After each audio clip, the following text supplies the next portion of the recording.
HR projects and data-driven decision-making. With a strong background in workforce strategy, HR information system, and employee experience, she has held impactful roles in Schomberger, Northwest Petroleum, and the International Youth Federations. Also, as a private consultant, she is been known for aligning her HR initiatives with global standards, and she also excelled in total rewards and management. Also, she has strong organizational culture in enhancing workforce and workflows. Omobolanle is committed to exceeding expectations by fostering positive workflows and leading innovative HR projects that support sustainable growth and operational excellence. You're very much welcome, Ma, to today's Millennial Hangout. Can you give us a wave so that people would, yeah, thank you so much. Thank you for joining us, and we can't wait to hear what you have for us today. And joining us also is Olamidotu Botu Obada, who is a distinguished children's book author, senior executive, social entrepreneur, and also an international keynote speaker with over 15 years of experience in business, management consultants, and social impact. She has academic roots in business economics, international finance economics, and from top universities in UK. She has worked across the UK, Nigeria, and also in Canada, championing inclusion, diversity, and youth empowerment. Through her acclaimed Be Inspired book series, Olamidotu educates young minds on history, identity, and cultural awareness. Her work has earned her a prestigious recognitions, including government awards in Canada and international accolades for advocacy and storytelling. She is a vibrant speaker and passionate change maker. She continues to inspire globally through her books, public speaking, and committed to creating positive societal changes. You're welcome, Olamidotu. Thank you so much for joining us. Please, if you can hear me, can you speak to our listeners? Thank you so much for being with us today. Thank you so much for having me. Thank you very much. Thank you. Also today we have Shola Oyebade, aka Mr. Mahogany. I'm very much sorry for that mistake, sir. I hope I got your name correctly. Yes, you got it in the end. It's okay, no problem. Thank you so much, sir.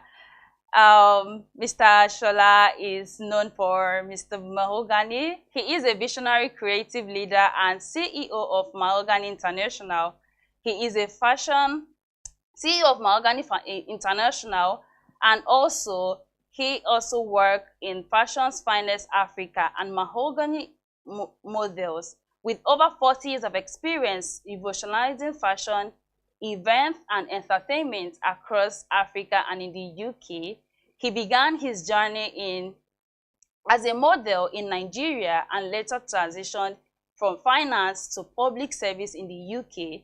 Shola founded Mahogany International, which has grown into a powerhouse known for producing high-impact events such as GTB Bank Fashion Weekend and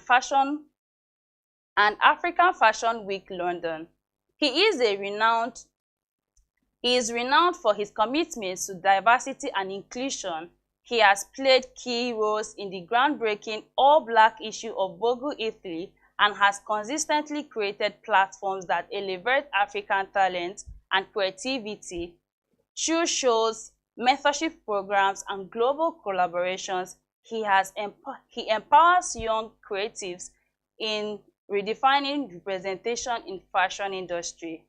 He is a trailblazing work and his trailblazing work has earned him numerous awards, including Nigerian Century Award in the UK and Fashion Icon of the Decade, solidifying his status as transformative figure in African fashion and events industry. Thank you so much, sir, for joining us today. We are so glad to have what you have for us. Thank you so much for that intro. All right, so moving on, as we all know, our topic for today is leadership skills for millennials. So I would like to start with the first question, which is, what is leadership? So I will start with Mr. Shola. Please, can you tell us what is leadership in your own opinion? Leadership is about being the person that takes you forward in whatever um, thing that you're involved in, whether you're a captain of a football team, you're the president of Nigeria or the United States, whether you are the person that is the leader of your organization, like a chief executive, a managing director, a chief operating officer, or even just the head of your team. It's being able to make sure that your team that is under you or the company that you're leading understands your vision. They understand where you want to go and how you want to get there. Because if you're not a good leader, people will not know how to get to the destination that you want to get to. And how do they arrive at it? There's many qualities to leadership. I'm not going to go through everything now because otherwise, I think I'll be here for the next 1 hour or so. But there's sort of emotional intelligence, there's empathy, there's so many other things that's involved. I mean, not sure what the structure is of how we're going to do it, but I mean, I did put some slides together. I don't know if we're talking about that later on, but if we are, let me know and I can go into it in a bit more detail. Okay, so I will come back to that. Fantastic. Yes, thank you. All right, thank you so much for that insightful sharing your opinion about what leadership is to you. So thank you so much, and I would like to call Omobalanle Olatoye. Thank you so much for having me. I would like to echo what Shola said in terms of what leadership is. Leadership is that person, right? It's not exactly about the position. It's that person that is at the forefront, that is willing to push the vision, whatever it is we need to achieve. That person that stands and take up that responsibility to ensure things are properly done, things are being achieved, and it carries everybody along. And in doing all of that, there are characteristics that this person needs to have. Like Shala rightly said, there has to be empathy. You have to be very empathic to the people that are following you. You have to be a vision leader. You need to know what you're doing. You need to know there are so many things that comes together to what a leadership is. There are so many skill set that person needs to have. But above all, the person must be that one that takes up the responsibility to say, I am standing to ensure we achieve what we need to achieve. And that's what a true leader is. Thank you. Thank you so much. That was fantastic. Thank you so much. So I would like to ask Olami Dotson, please could you share your own perspective, your opinion about what leadership is about?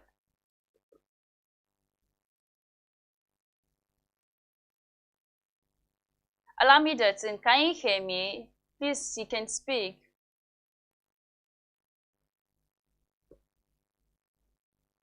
Okay, so I think I should move on. We can come back to her when she's a bit stable to talk to us.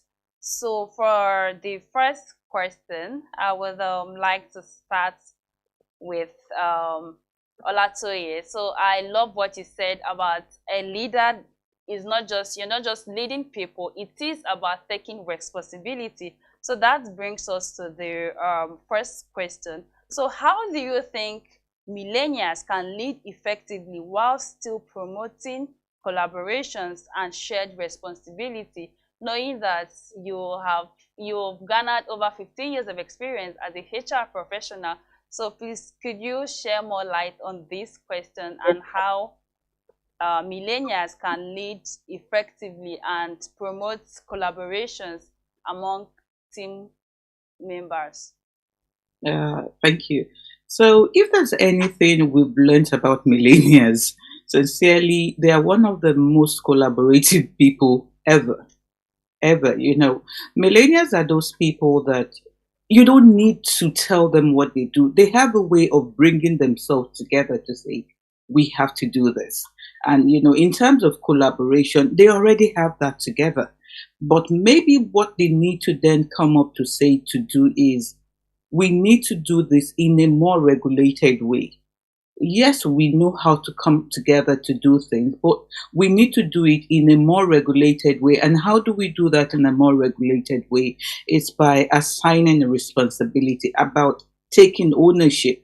One thing, as much as millennials, they collaborate, very peculiar characteristics with them, skills they have, is that they're very good with multi-skilling. And in multi-skilling, they tend to do so many things at the same time. And, so they need to be able to pull all that together and do it in a more regulated way.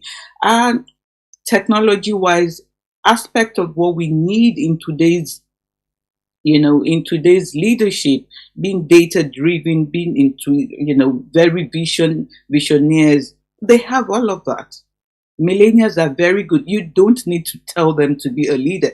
They are naturally leaders themselves. But what they need to do is to be able to pull all of this together and do it in a more regulated way. So if I look at one of the examples of millennials in making decisions, how do they make their decisions? They do things on the whim and say, this is how we need to do it. But as a leader that they are, they need to ensure that they are making that decision using data, using empathy. Someone is late to work. Why is it late to work? We need to understand, could it be that there was so much traffic on the way? Has he always been doing it? They need to be able to do what they've always done, collaboration that they've always done, being visionaries, making decisions of what they want to do, but they need to do it in a more, institutional way. And to do that is where they need to be able to sit down and say, let us do it right. For me, that is what millennials should do. In terms of, do they have the skill set? Yes, they are natural leaders, but they need to be able to do that in a more formal way. Thank you so much. That was brilliant. For me, what stood out for me is the path of making data-driven decision. So I think that would bring us to the next question, but I would like to acknowledge the presence of our third speaker, Olami Dotun Botu Obada. Thank you so much for joining us. Please, can you wave at the camera so people could see you? Hi. Yeah. Hi. Thank you so much. So I think when we started, we started with the question of sharing your opinion about who a leader is. So I would like you to tell us, in your own opinion, in your own word, what do you think leadership is? Thank you. Well, in my own opinion, I think, and I think that's something that people generally say. There are a lot of books on leadership, but leadership is the ability to create a form of direction, whether it's for yourself, whether it's for a group of people, the ability to create a form of direction and also be able to make certain decisions to make progress. Some people say, I'm not a leader, I'm not leading a group of people. But the truth is, if you're able to make a decision and make progress from one point to the next level, you are a leader. If you're able to pioneer or start something that nobody has heard about, or even if you're able to make decisions every day for yourself to say, look, I want to go from here to there, I want to make progress, you're a leader. I mean, obviously, there are different capacities to leadership. There's the people that are leading large number of people that are leading small groups of people. But if you're able to implement an action and take it from A to Z, you're a leader in that area. It's just a question of what are you leading and how many people are you leading. So I say every single person is a leader because you're making decisions every day. So much. That was amazing. Thank you for sharing your insight with us. So now I'll be calling on each of our speakers to give a presentation. So I will start with Mr. Shola. So you have 10 minutes to make your presentation. Thank you so much. Okay, let's see if this is going to work. I want to share my screen. Okay. So here we go.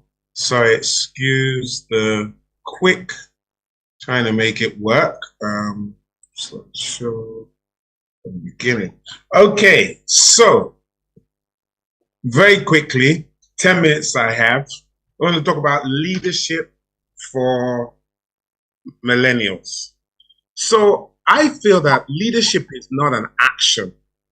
Yes. Leadership is an action, not a position.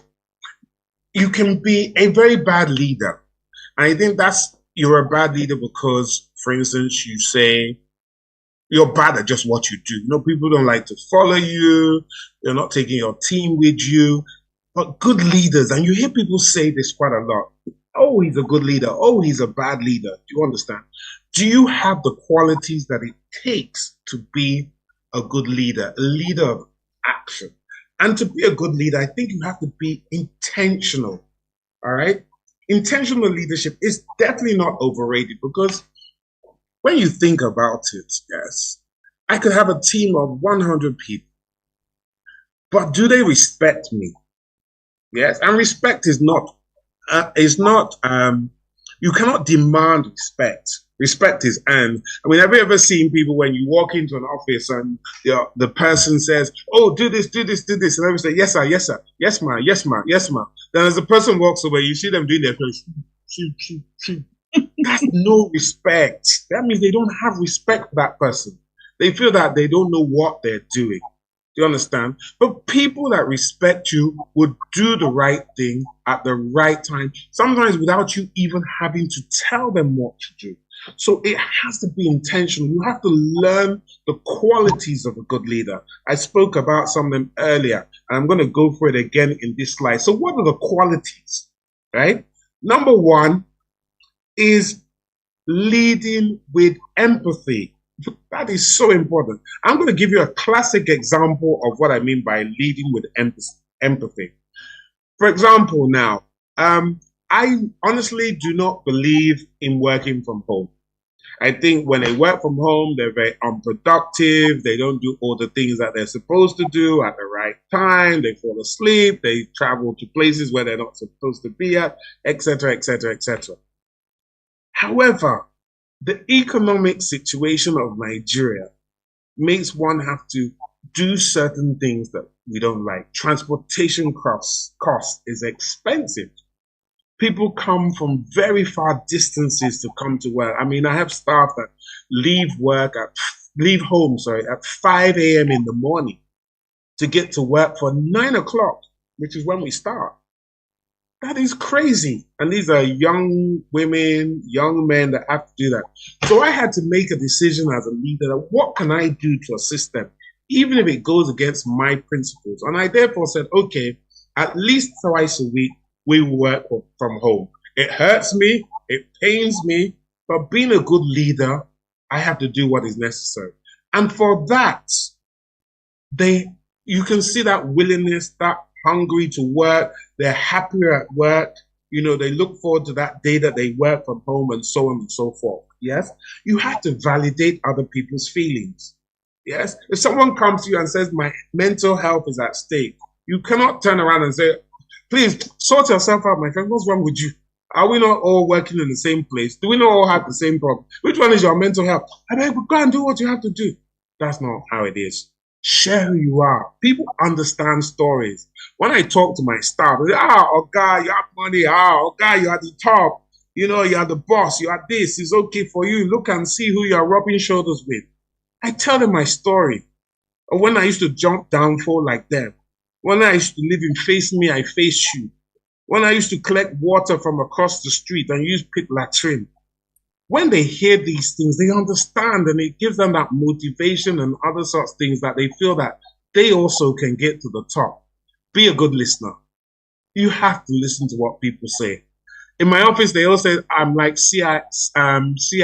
I know everything happens in my office. Everything. I will go and joke with them. And it's those little things that they say unintentionally that will make me understand what it is that is going on in their life, how they're finding their work, how they're struggling, and so on and so forth. And always imagine yourself in other people's shoes. As a leader, as I said, Being respected is more important than being liked. And I will emphasize that over and over again. Being respected is more important than being liked. Yes, people know me that I will do the right thing, but at the same time, if you mess up, I'm coming for you like a ton of bricks. It will drop on you. You will not believe yourself. And I feel that I have that respect, and I feel that leaders have to have that respect of staff. So they're not doing that thing that they do to people when they're not happy with what they're doing. And remember, as a leader, you must know that everything is your fault. And it frustrates me when I see leaders that something goes wrong in their department, they're trying to blame everybody but themselves. If you got it right at the top, you will get it, everybody else will get it right. And I think the Western world has understood this. Have you ever seen these situations? And I'm sure you've heard them time and time again, where you see that people that are maybe the Minister of State, Minister of Foreign Affairs, whatever it might be, something goes wrong, and they are the one that resigns. And the chances are they even know what was happening. But they have to resign because they are the leader. They take the blame. They take the responsibility of everything that happens in somebody, in their organization, in their department, or whatever it is. So remember, as a millennial, leadership starts with you. If you get your leadership right, everything else will follow. Yes? And then, sorry, excuse me. Leadership is a journey. You can't rush to get to the end. And along your road to being a great leader, you will have diversions. Things will take you off on different tangents. All right? Remember, great leaders never stop working. I have a lot of Gen Zs around me, yeah? And a lot of people think I'm cool. They call me Gen Z Papa now. But it's not because I know these things as they knew them. It's because they taught me these things. They teach me the slangs. They teach me all the different things that I need to know about, which I would never have known about if I didn't have these people around. I'm continuously learning. I have this philosophy that says that I'd rather look stupid once and then look intelligent for the rest of my life. And what I mean by that is that people sometimes are afraid to ask questions when they don't know something. So if you say something like, what is a Gen Z? I will ask you, sorry, me, I don't know what the Gen Z is. You will all laugh at me and say, hey, Mr. Morgan, you see your old age, you don't know what the Gen Z is, blah, blah, blah, blah, blah. But they will explain it, will they not? And when they explain it to me, afterwards, when somebody goes, do you know about Gen Z? Of course, I know about Gen Zs. Don't you know Gen Zs? This is what they do. This is how they behave. This is what they do. I then look intelligent to everybody else. So always remember that great leaders never stop learning. Yes? Then, sorry, skip that one quickly. Be the kind of leader that creates other leaders. I'm going through my succession plan now. And I've always said to people, I don't want to be someone that when I die, my business dies with me. I think you see it a lot where the founder dies and everything goes. Why? Because they kept everything to themselves. They hogged all the information. They didn't prepare the next set of leaders. They felt that was the only way they could protect their interests if they didn't share. I share. My team, my GM, they know everything about my business. They know how it is. So if I drop down dead now, my business will continue. It will continue. So be the kind of leader that creates other leaders. Absolutely essential. Train them, teach them, make them replicas of you. In fact, make them better replicas of you. Don't be afraid to share. Sharing is important. Don't hoard all the information. All right? So I think very quickly, because it's only 10 minutes you've given me, I've given you all the information that I think that is very necessary towards being a good leader. I'm sure that we'll have some other questions at the end of the day. I hope this has been useful. Mr. Shola, that was brilliant. Thank you for sharing your perspective. Thank you for that amazing presentation. You did justice to that. And sure we still have more questions to come up, but let's take other speakers, their presentation. So I would like to call on Omobolanle Olatoye to give us her own presentation.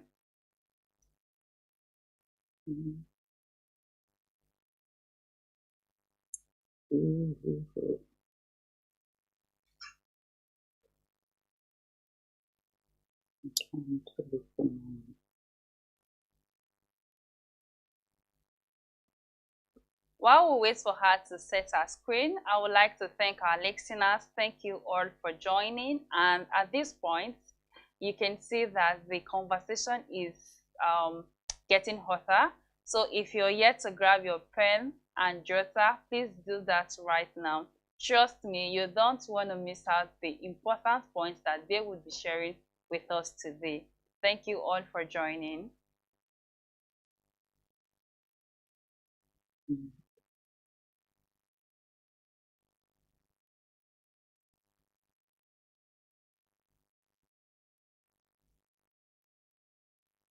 Could we have Olamidotun please present? I'll join later. Give me a second.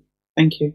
Okay, thank you so much. So, Olamidotun, please can you take the floor and present to us what you have for us today? Thank you.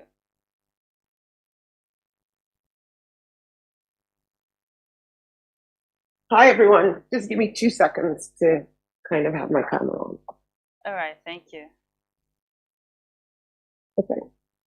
I was going to say, Mr. Shola, thank you so much for everything that you said. And I like the fact that you spoke about the whole, I would say Gen Z, because the conversation really is about millennials, right? And it's leadership skills for millennials. And one thing I always say is, and maybe I might be hardcore, so I don't have slides because I tend to speak a lot from the heart.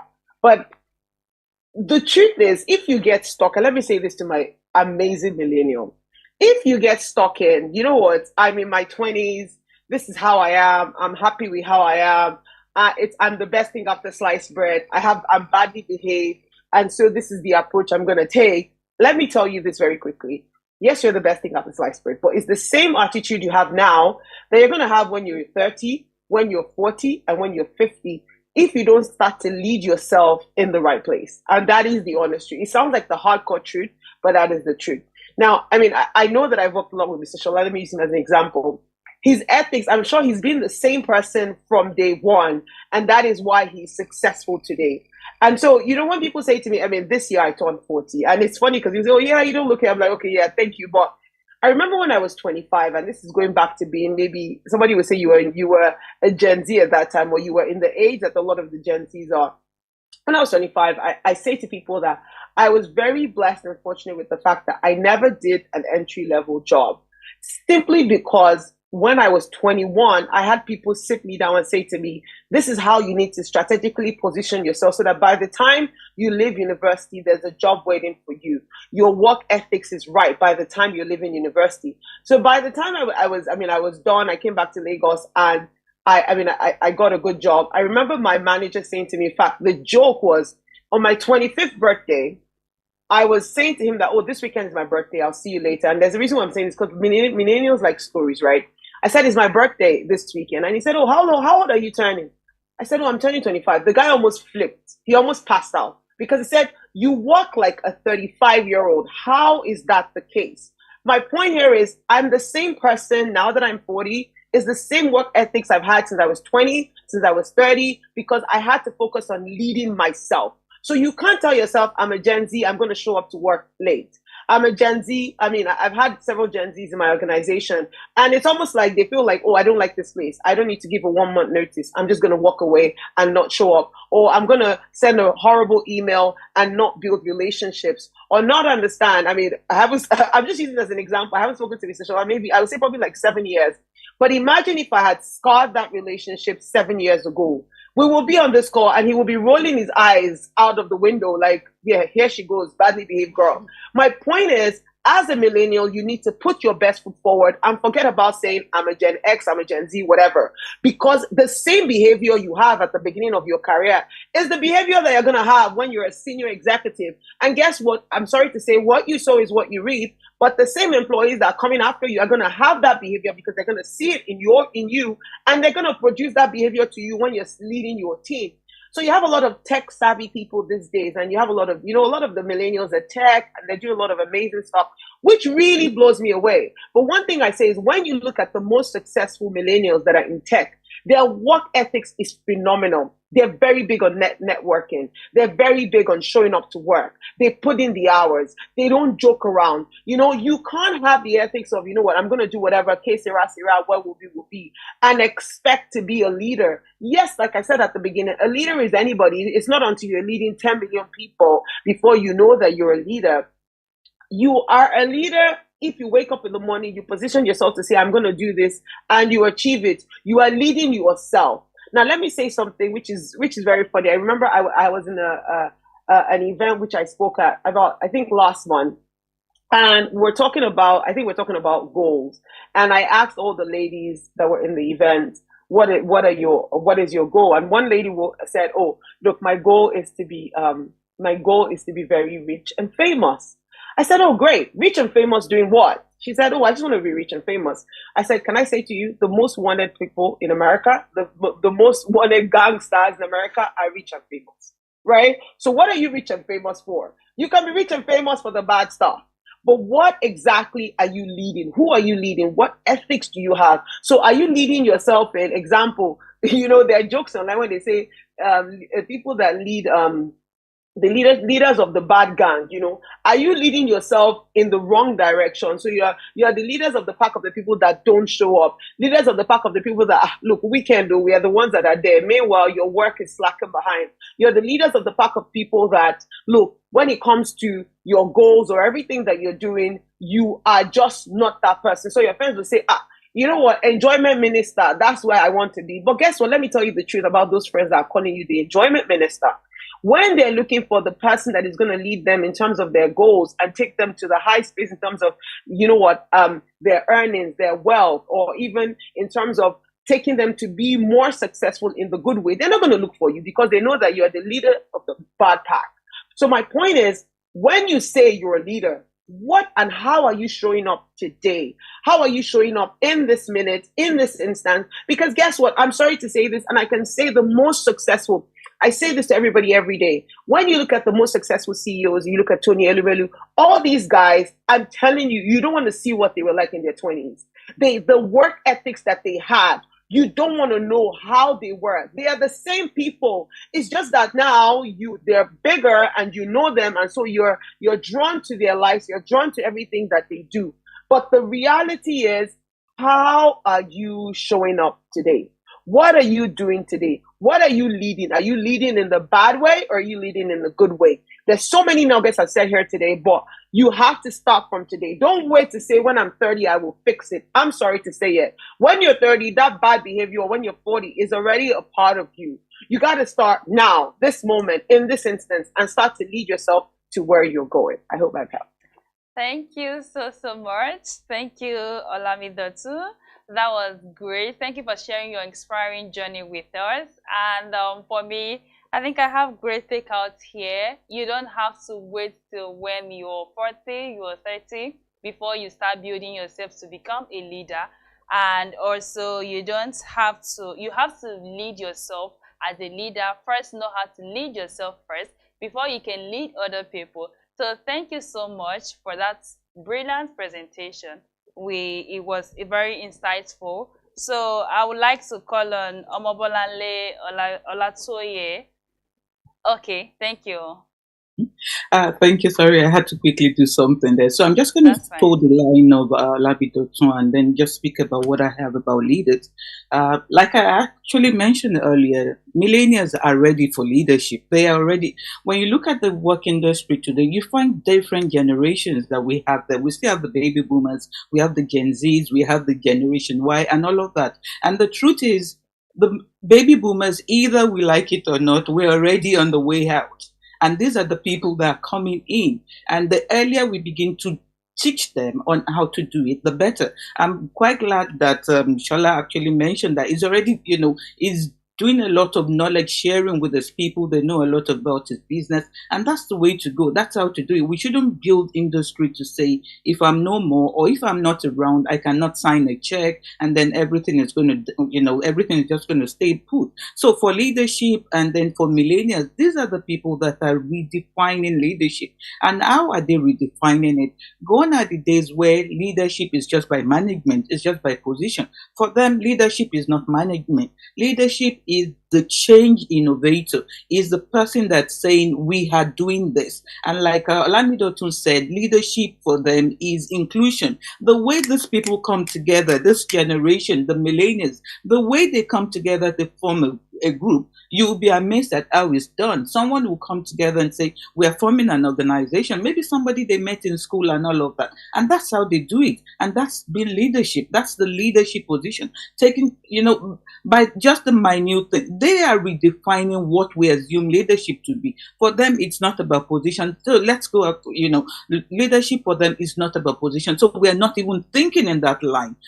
For them, it is not about hierarchy. They call people by name. Yes, we might be in Nigeria where they still say uncle, auntie, and all of that. But truly, and then that respect is something we shouldn't do away, right? But then for them, it's not about hierarchy. They want that open door system. And that's one thing that amongst themselves, they still do. Leadership for them is not hierarchy. Leadership for them is influence.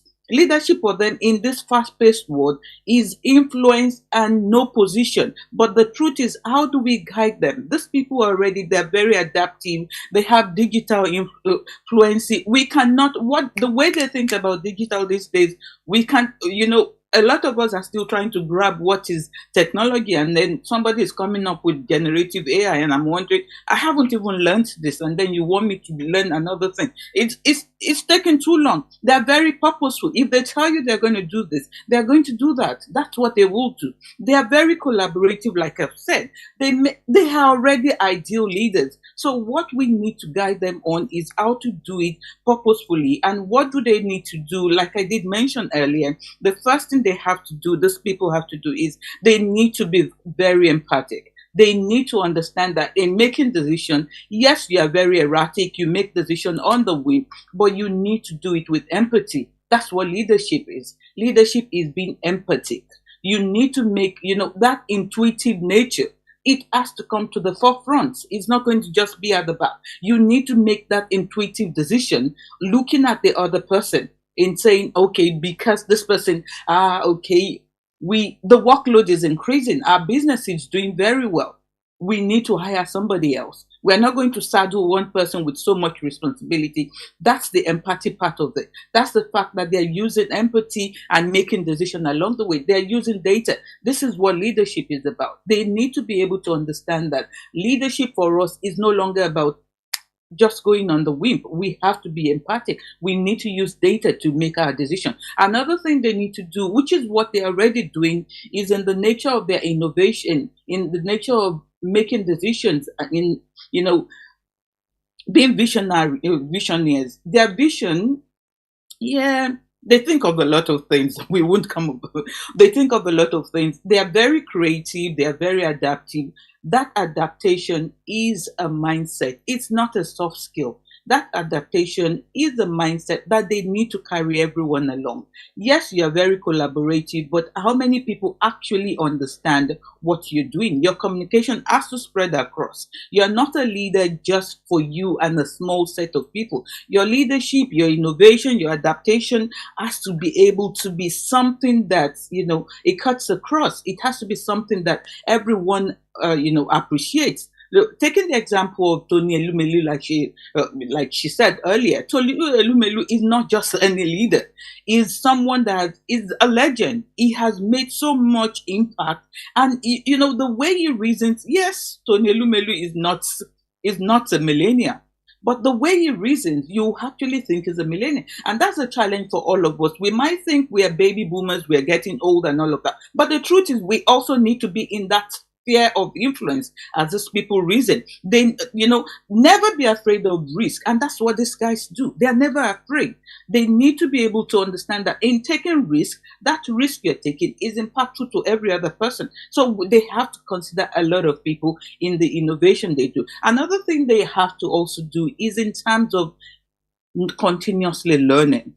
Your knowledge is not just technical. Your knowledge is not just, in the work you do.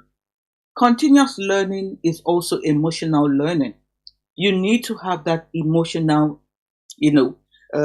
intelligence. How do you deal with people? You need to have communication skill. The area that they are not looking at are things they need to begin to look at. These are the leadership skill that this team needs, the millennials need to take up. The society today, the workplace today is being dictated, is being determined a lot by millennials, but they have to be able to put this in a more constructive way. Their decision today is what is building the organization, is what is building not just the organization, but the country. One decision by one millennial in a small position is impactful on the whole organization, is also impactful on the country. So they need to be able to do all of this in a more constructive way by making decision, being empathic in whatever decision, making, their innovation should be something that cuts across everybody. And they need to also learn emotional intelligence in how they handle a lot of things. Thank you. That was fantastic, Olatoye. Thank you so much for sharing your insight with us. It was really amazing. I was just smiling and looking at you as you were sharing those value packs knowledge. So you spoke a lot about data, making data-driven decision. That brings us to the next question, and I will throw this to Mr. Shola. So how can leaders find the right balance between following their gut instincts and relying on data when making decisions? So you have to make decisions. Your decisions that you make have to be balanced. So what I mean by that, you have to look at the data, because that is important. But at the same time, there's an instinct that you have as a leader. Sometimes they say you have to be a bit of a risk taker if you're a leader. You might look at the data and you might say to yourself, okay, it's saying if we do X, Y, Z, and Z, we will get this. But at the same time, some of the greatest innovations, some of the greatest decisions ever made, things that have taken companies to high levels, are things when people have gone outside of the data and they've not been afraid to make change. They've not been afraid to stand on a ledge by themselves. They don't need a support team. They're going to say, right, I'm going to go for it. I'm going to take this risk. I'm going to go for it. It doesn't mean that you ignore data completely, because data is important. Okay. Facts and figures don't always lie. But if we're not adaptable to changing data or to doing things or going with our instincts, yes, things would always be the same. I'm a very instinctive person. I'm not really data driven. I have to be honest with you. I'm not a data driven person at all. I'm somebody that I just feel that this is what my gut is telling me. This is what I think. And my staff will come, and my GM is a millennial, for example. You guys say, excuse me, sir. No. Listen, according to X, Y, Z, and Z, according to Google, according to this research, according to this, according to that, this is how it should be done. And I say, okay, that's fine. I hear what you're saying. You've got some valid points, but let's mix and match. This is my instinct. Why don't we try it? And why don't we then mix it with what you're saying? Because then you have to have that balance. And balance is everything as a leader. It's being able to go with what your instincts are. What is the future? For example, at the moment, everybody says social media, influencing, and all that sort of stuff. But I'm sure Dr. will turn around and say, yes, that's it. But AI is the future. And people say, no, look at what social media says. Look how many followers I have. Look at what this is happening, and so on and so forth. Because some people look at data and they harp on it too much that they don't see other things. They don't see the trends that are happening. And it's important that as a leader, you can analyze, you can see the trends. I know we've used Tony quite a bit in this program as an example, but Tony was very smart. He said, what is happening in Africa? So he looked at the data and he says, the data shows that so many young people, whether it be Gen Zs, whether it be millennials, are unemployed.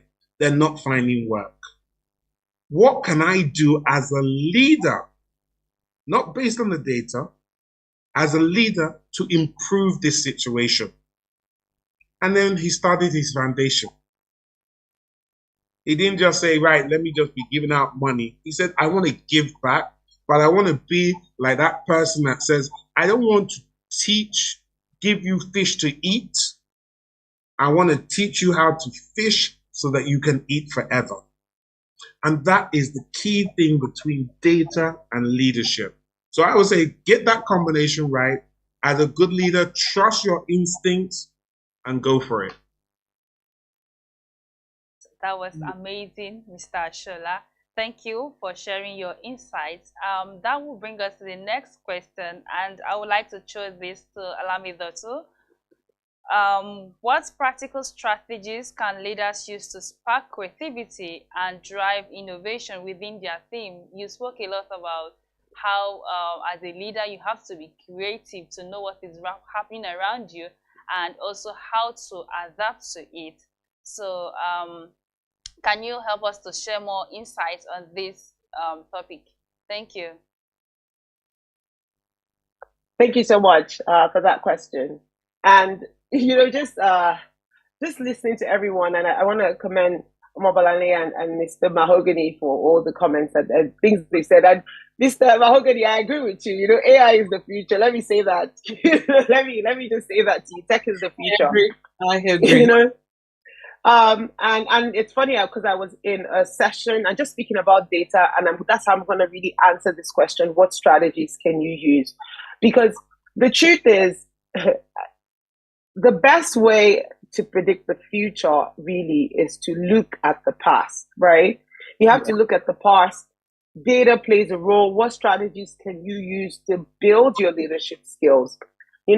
One thing I'm a good, maybe because I also listen to older people, is I always say, if something is not broken, why fix it? But then even if it's broken, what you do is you learn better ways of making it more efficient. What do I mean by that? When you look at data and you look at things that have happened in the past, you will see that, there's other leaders that we can use. Richard Branson, you can use Tony, you can use so many other people as an example on this call, and even presidents, Obama's. You would see certain things that they did, their ethics to work. They were smart people. They looked at data. They told themselves, this is where I'm going, and I'm not going to take no for an answer. They started little. It was all about little building blocks. Where am I now, and where do I want to go? Don't get overwhelmed. One thing I always say that by people that are strong leaders is, you see that they don't say, oh, I've achieved this, I pat myself in the back, and they sit down. No, that's not the way. They keep pioneering things. I say that a leader is somebody that sees a problem and says, I can fix this. I can find my way to make it better.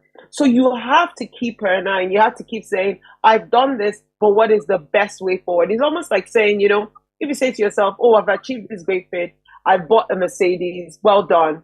But the reality is, if you stay with that Mercedes, by 2 years' time, your Mercedes will be old. It will just be, oh, that my friend that had a Mercedes. So you cannot just say, I call it old money. You can't just say, oh, this is what I have. You have to keep pioneering, keep reinventing. And the key word is keep reinventing yourself for the future. You can't let the future come and you're stuck behind. Someone said here today, AI is the future. A lot of us, and I always say myself inclusive, there are things that we've had to catch up on. For instance, AI, technology. It's important for the future. You can't say, look, I'm stuck in my generation, whatever, and so I'm not going to learn it. You're going to become redundant. And if anything, the world will pass you by.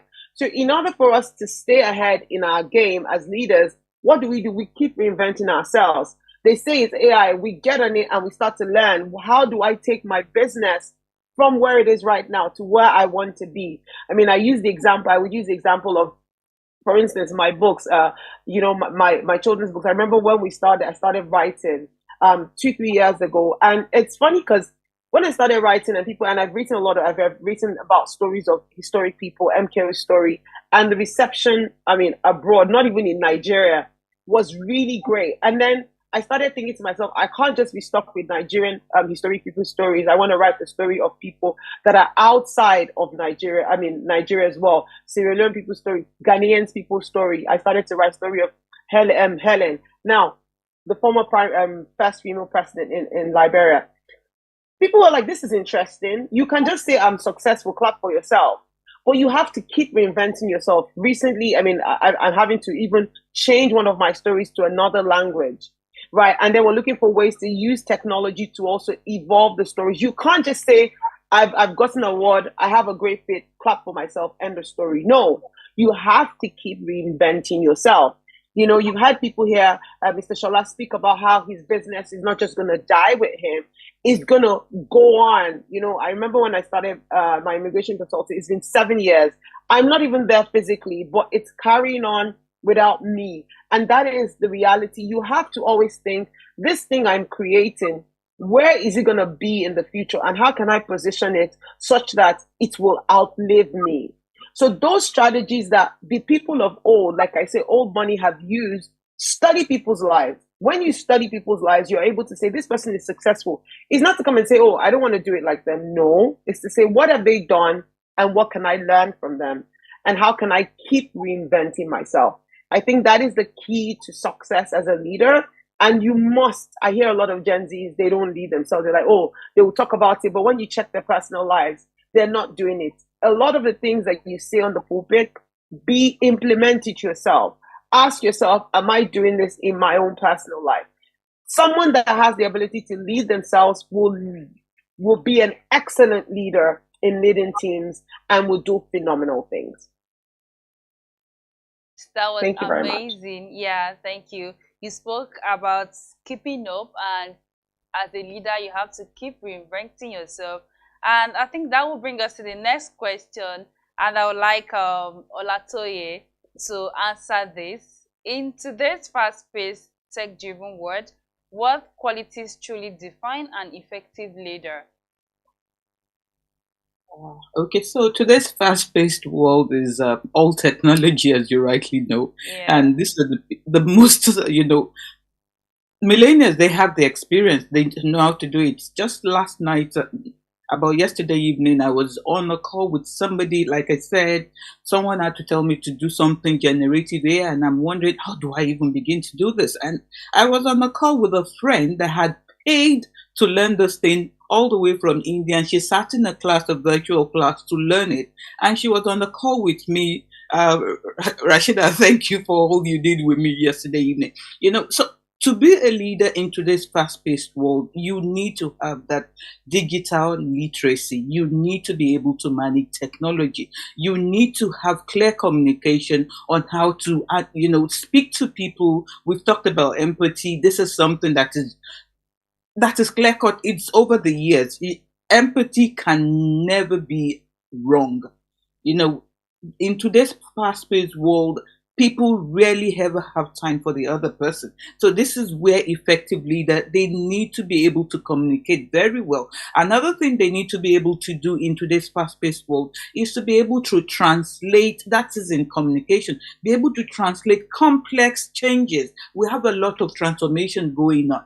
We have a lot of people moving from this is old way of doing it to the new way of doing it. They need to be able to translate that complex action into manageable size for people that are still trying to learn how to do it. For their team members, leaders today have to learn to be project managers. You're not just leading yourself, you have to be a project manager. You need to be able to tell everybody that this is what we are doing, this is how we are doing, and this is what we have to do to achieve what we have to do. You need to be able to carry people along because there's always so much going on. Another area where they need to work around is in adaptation, flexibility. You cannot say, This is how we do it. It's always about intuition. It's always about what I feel. Data is king today. Data is king today. We have people building data that we make decisions from. Histories is what is being, just like the clothes we wear, that we repeat what is in the past to what it is today. The same thing with decisions about our businesses.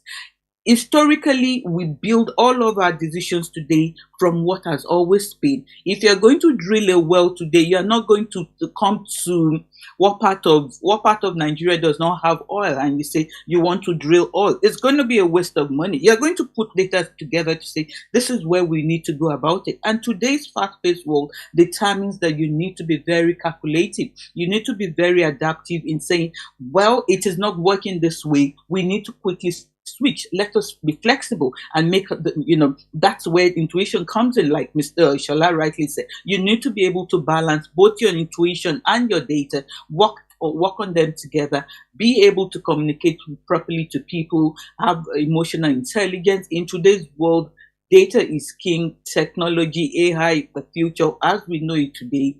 Be digitally literate and be able to communicate with people.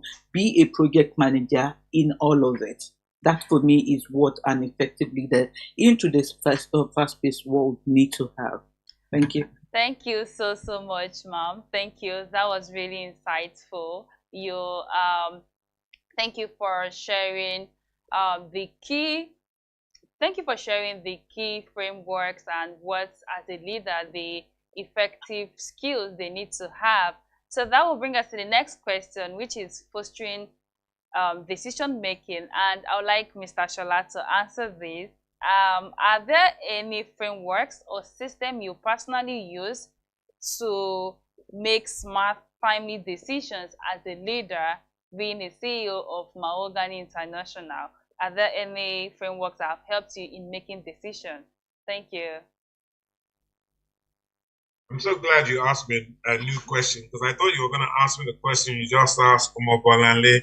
I was going to say that's not fair, but she just said everything I was going to say, literally word for word. I don't thought, okay, she was going to miss that emotional intelligence. I'll say that. And then what did she do at the end? She said it. Thank you for not giving me the same question as her.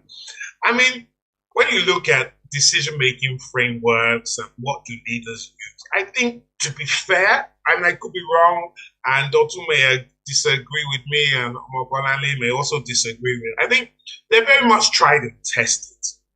There's not too many completely new innovations when it comes to the frameworks for decision making. You have your usual SWOT analysis that you look at. You have your data that they will present to you. Then you have the Pareto principle, which is the 80-20 principle, which I call work smarter, not harder, because I think that's very essential. Work smarter, not harder. And I always tell my team, sometimes I see them do something, and I think, this is long-winded. Why are you doing it like this? There's different ways to do things. Do you use technology to do it? Like nowadays, I mean, I came on board a little bit late as far as I'm concerned, and I remember when I used to have to do presentations, I would sit down for days preparing them, thinking what to do, pulling out different books and researching and finding little catchphrases that I could use. Then Google came along, and I then typed it in Google, and I said, Google, what do I do here? How do I do this? And Google gave me the answers. Now, they have spurred me completely. They've taught me how to use ChatGPT. Gemini. So I put the prompts, boom, boom, boom, boom, boom, boom, boom. I sit there, it puts everything for me. And all I now have to do as a leader is change what is there to suit what I want, take out what I don't like, keep what I like, and maybe I might even go to a couple of other AI apps now, and they also will do it, and I'll mix and match. Life has changed. Life is easy. So all of these things now will help you with your decision making, framework, simply because AI, for example, can give you the facts and figures instantaneously. Things that used to take us days to do, things where we used to pay researchers literally thousands and thousands of pounds or dollars or millions of naira to come up with that information. We can literally type it in something like a chat GPT or any of the other AI models out there, and it can do it for us. So things have changed, but that doesn't mean that that instinct in you as a leader and creating your own way of how you make decisions is important.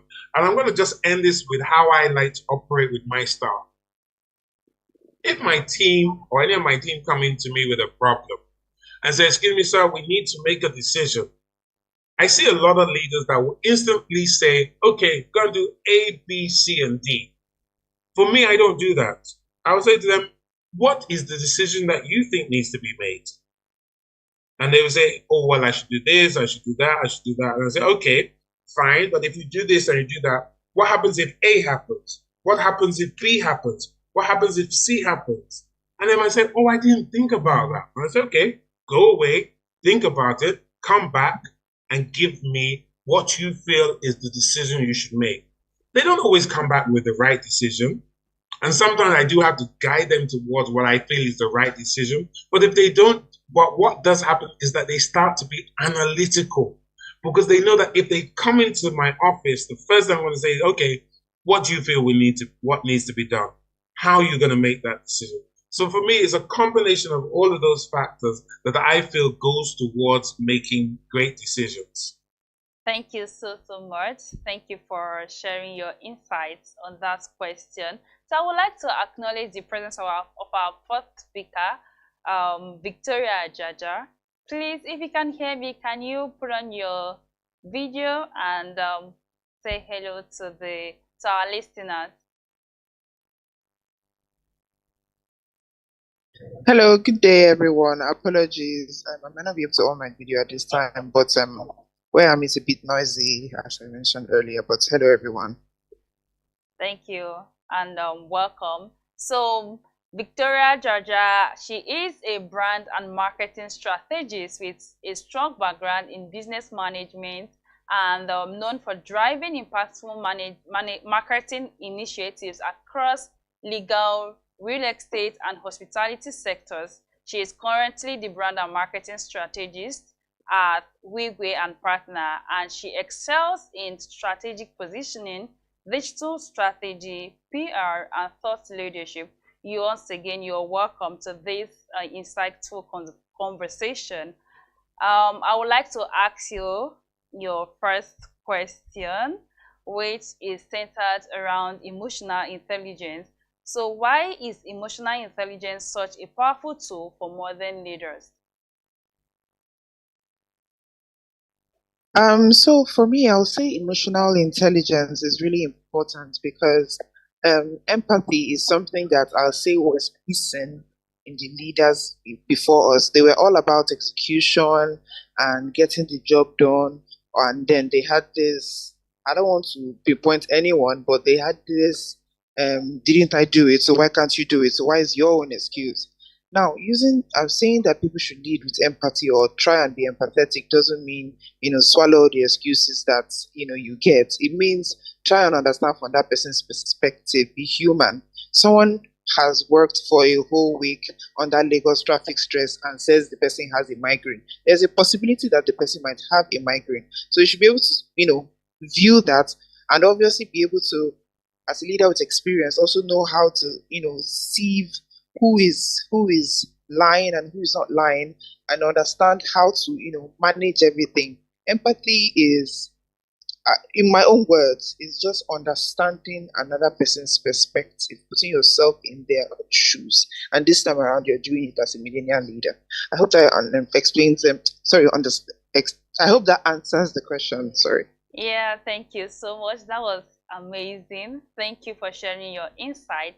So I would like Olamide to answer our next question, which is on mental health. How can leaders prioritize their own mental health and self-care while still meeting the demands of leadership?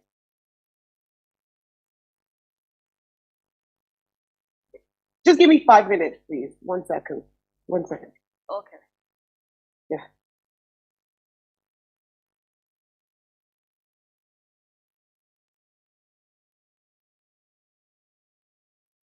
Okay, so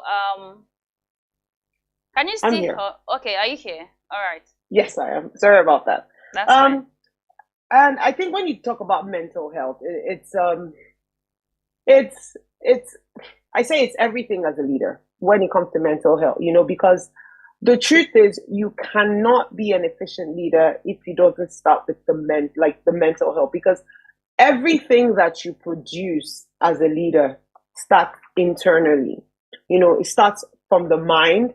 And if your mind, your mental health, your well-being, and I always say, when you look at the lifestyle of most leaders, and I could use several examples, I don't want to use it, I don't want to start mentioning names. You would see something where they're taking care of their body, they're taking care of their mind, they're taking care of everything that they are. I mean, I would say days when I feel like I have a mental block, there are days when I'm not able to produce at the optimal level. So when it comes to leadership, it starts with the mind. Everything that you do. I'll give you an example. I'll use myself as an example. I'm an early riser. I start my day at 4 a.m. I do not joke with exercise. Like, for me, it's a key part of everything that I am. I'm the most grumpy person when I don't exercise. I'm the most grumpy person when I don't have a moment to sit down and journal and document. This is what I need to do. This is how I need to do it. It starts with my mind. When I have a mental block, I ask myself, am I taking care of my mental health? Am I taking care of my well-being, my body? Am I fueling my body with what I need? As a leader, your body is an engine. And it also speaks about leading yourself. If you cannot lead your body, your mind, your soul, everything, how do you want to lead people?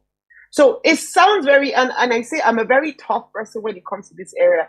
As a leader, when it comes to mental health, the one thing that can help you achieve optimal level in terms of your results, it starts from internally. So are you reading books? Are you developing your mind? Are you developing your soul? Are you taking care of yourself? Are you going for walks? Are you eating right? Are you fueling your body? The times when I've gone through seasons of downfall, ask anyone in your career, seasons where maybe you were grieving. So for instance, if you're grieving, some people say they're optimal at that level. I always say, take out time, take care of your mind, speak to a psychologist. Everything is tied together. Even when you have wins as a leader, some of us, you have wins. You're like, okay, how do I celebrate this win? Don't get stuck in, I just had this win. And you know what? Celebrate every win.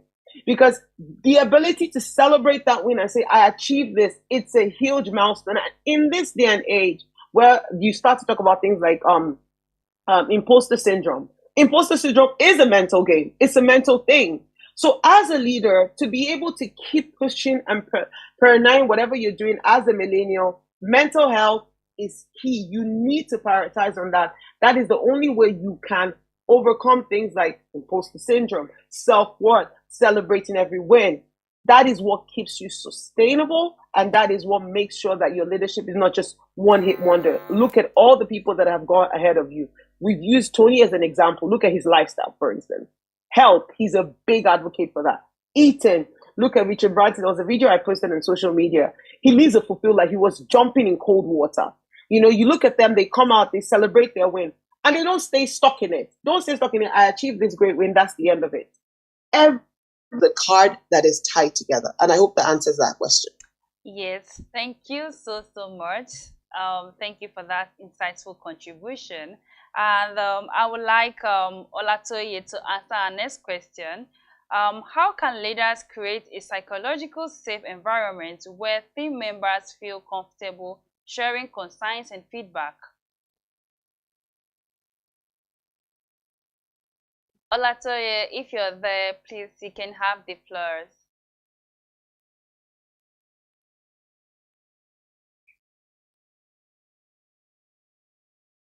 Okay, I think we can come back to that. So, Mr. Shola, let me come back to you. So this question is around active listening. So what roles does active listening play in resolving conflict within team? Sorry, what roles does active listening play in resolving conflicts within teams?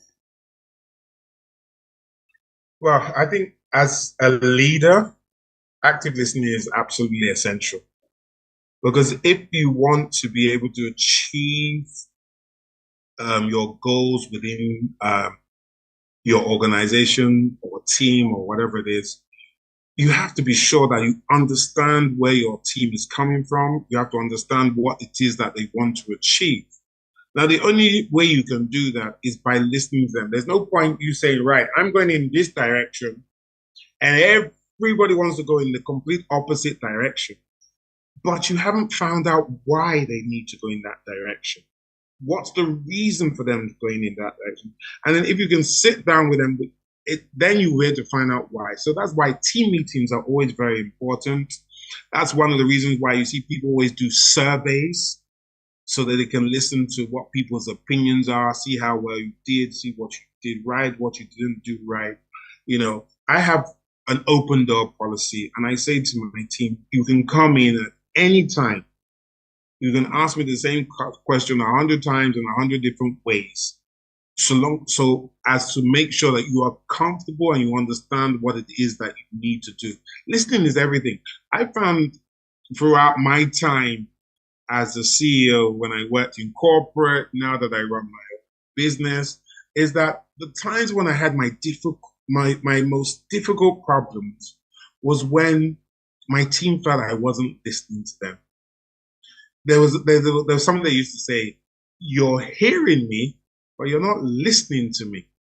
At first, it took me a while to understand that. I said, what do you mean I'm hearing you but I'm not listening to you? Sounds the same thing to me. If you say, if I'm hearing you, then how can I not be listening to you? And yes, as a leader, there is a massive difference between hearing and listening.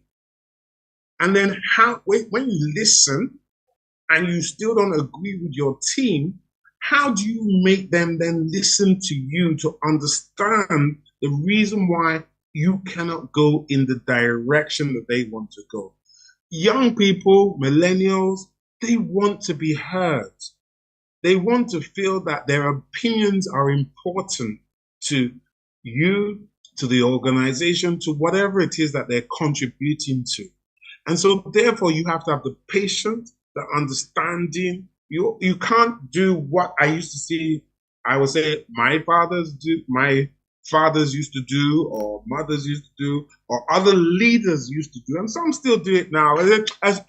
Hello, I'm the boss. Do as I say. Please, your opinion is not important to me. Do as I say. That doesn't work anymore. People need to be listened to, and if you listen to them and you get it right, you will get the best out of them.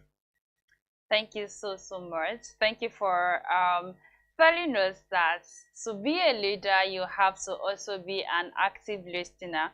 So I would like to go back to Victoria. This question is around leadership and common mistakes. What are some common mistakes that leaders make, and how does it affect them being a millennial?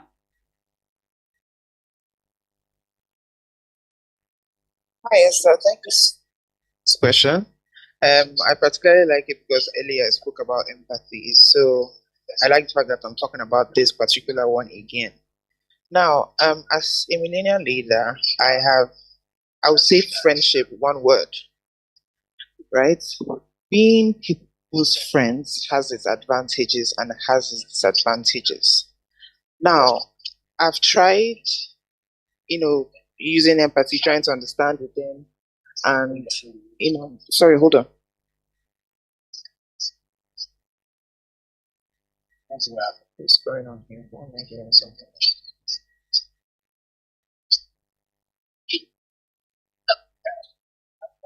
Sorry, hold on. I need to sort out this. I don't know as I'm here.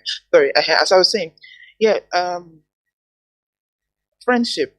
Now, it is easy to confuse the fact that, oh, we're young bosses, we're young leaders, and I don't want to do what my boss did, and I want everyone to think I'm their friend, and I understand them. A lot of people don't know how to manage this situation, so there has to be a line drawn. So now, in the place where you're trying to be friendly or being friendly, you should also always remember that that person is your subordinate, and don't ever cross that line. Don't ever go, like, keep business, keep pleasure, pleasure. Don't mix the two. This causes disrespect that you cannot go back on. So one of the major problems, that is possible to face while showing empathy and while being a millennial boss, trying to be cool, trying to be understanding, is that when you cross that line of getting too close to people, it's not everyone it breeds room for disrespect. So it's something that has to be watched in order to avoid things like that. And then how you can watch it is pretty much simple.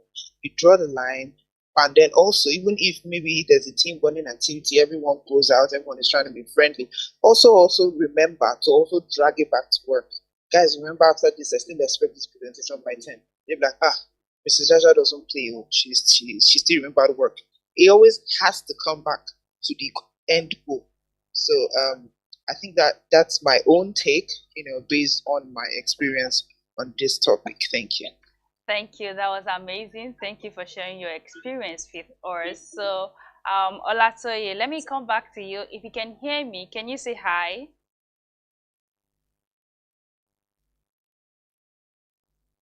Okay. So, I think while she's still trying to fix her network, we have almost exhausted our time. So, I would like to ask the last question, Mr. Shola. So, what are the key how can millennials prioritize lifelong learning and personal growth as a leader? Should I take that again? Yes, it's when you say lifelong learning, it's a very interesting thing because can you really get lifelong learning at all? Like I said earlier, as I am now, I'm still learning. I learn from my team every single day. They say that you can learn from history, you can learn from the mistakes of history, but even as you say that, you still see people make the same mistakes that were made in history many times before. But what I would say to millennials in particular is this. If you can, get yourself a good mentor. Somebody knows what they're doing, somebody that knows how to teach, somebody that knows how to explain, somebody that you respect, somebody that has achieved something in life and is continuously achieving. I mean, it's a bit like that song, this is why I say life learning never stops. It's like that song where they say Dangote is still trying to find money. That's how it is with learning. We're still trying, we will still be trying to learn continuously. Who's a leader that inspires you? Many people look up to Nelson Mandela, for example. A lot of people are inspired by what he went through, what he achieved, what he became, and his level of forgiveness and being able to take his country along with him and heal them. So it's worth looking at who are the people out there that you think are doing things. But also you have to bring your own life learning into it as well. Because we all have our own personal experiences. And sometimes you have to mix your personal experiences in with what it is that you want to achieve. And just always remember that you never stop learning. You never ever. And the one thing in life that is constant is change.